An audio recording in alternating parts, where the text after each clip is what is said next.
Hello Tubies, I hope you're doing fantastically fabulous, and if you're not doing fantastically fabulous, that's a you thing, not a me thing. I love you anyways. You're gonna hear a dishwasher in the background, but as we all know how many cares I give. Okay? I'm human. I do the dishes. Deal with it. So we're gonna talk today about warding. This comes from a commenter on my YouTube channel on one of my previous videos somewhere, I don't know. They wanted an example, but I don't do warding, so I don't have an example. But I thought I would talk about it and how it differs, if at all, from protections. I also have a video coming on protections, specifically strengthening your protections. So make sure that you're subscribed and that you like and comment everything on this video. When I think about protection magic, I think about protecting yourself or your space. Not necessarily from another witch's evil hexes and curses and nastiness that you see a lot of on the internet, specifically with what's going on TikTok right now. TikTok is a very problematic place for witches because you get witches who are cursing and hexing each other in real time, which I find kind of fascinating because if somebody's doing it in real time, it's really easy to just turn off the video and throw up a wall or get your own reversal spells going.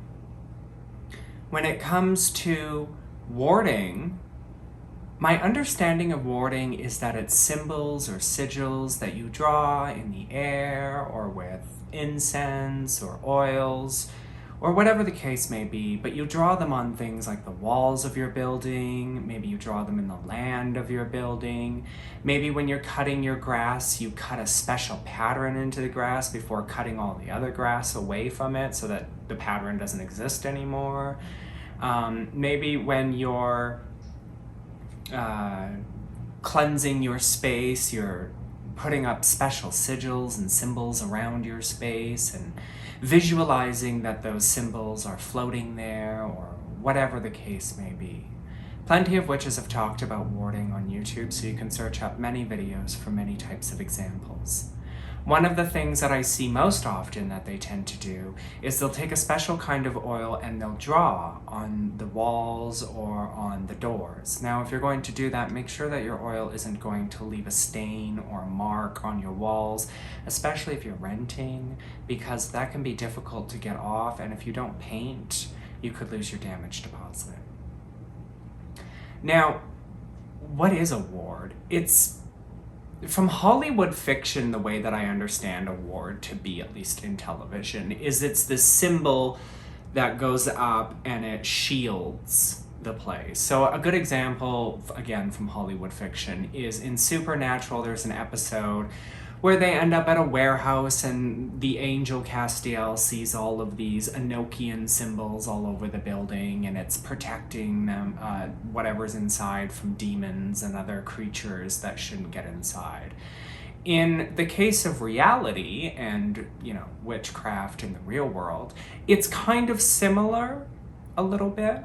So some people might, on their property, they might actually physically draw a symbol or sigil somewhere on their property, whether it's on the outside of their house or whatever the case may be. Some people who use wood burning techniques, when you burn wood to create art, those little devices that put scorch marks into wood and it creates art and so on and so forth.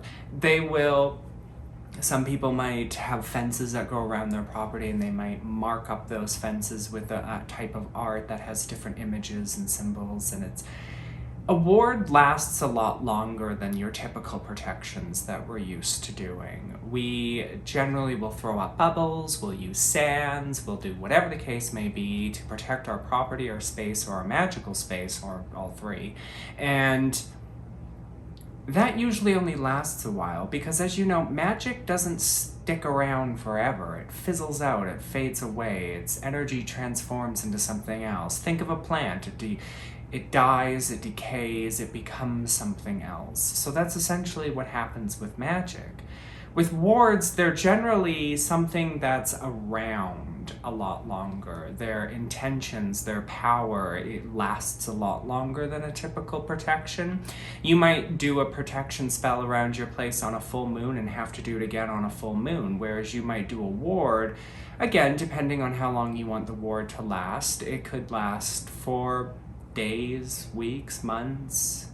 I wouldn't say years, but I mean, it's up to the individual witch.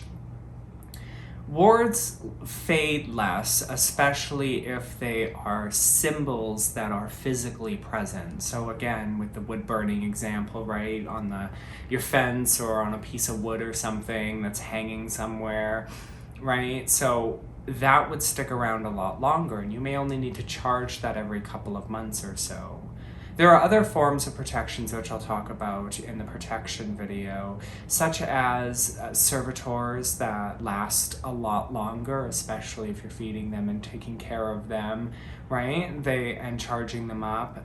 Sigils are another form of wards that you can do to protect your space and your magical space and so on and so forth.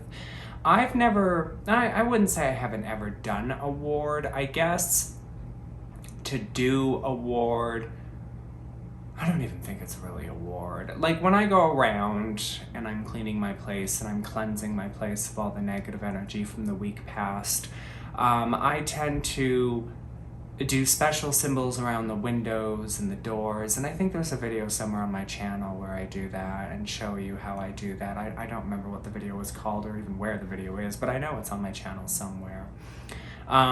But, you know, with the sage smoke, that's not something that sticks around very long. I obviously do it once a week, and I have noticed that it does work because there are some negative people in this building that every now and then, because they're the managers of the building, they have to come around and do repairs or whatever, but they tend to stand far back from my door where I put up most of the sage smoke and cleanse the area and put the intentions of you can't enter, you can't come in.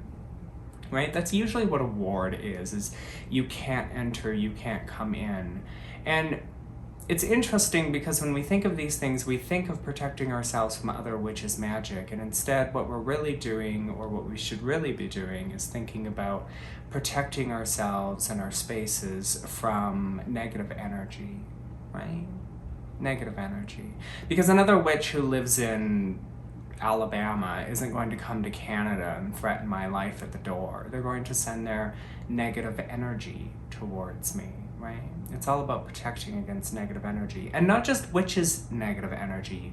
You go to the store, you go to work, you go to the club, you go wherever it is you go. I don't know where you go, but you go places. And there are other people there, and those people have energy, and it latches on to you, and you bring that home and you track it through. And usually, one of my understandings of wards, I don't have a lot of subject material, but I have read that if you have negative energy attached to you and you have wards up around your place and you enter your space, the negative energy will basically be kicked off of you. It can't come with you because the wards are basically saying, no, you're not allowed to enter. Unfortunately, I don't have a lot to say on this, so I apologize for such a short video, but I hope that this gives some kind of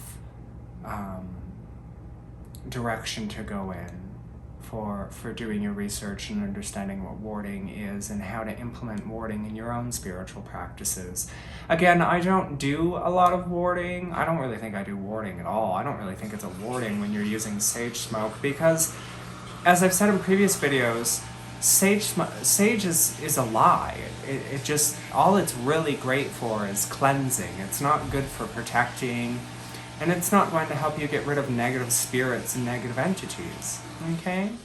So again, I hope that you got something out of this video. Until next time, Chibbies.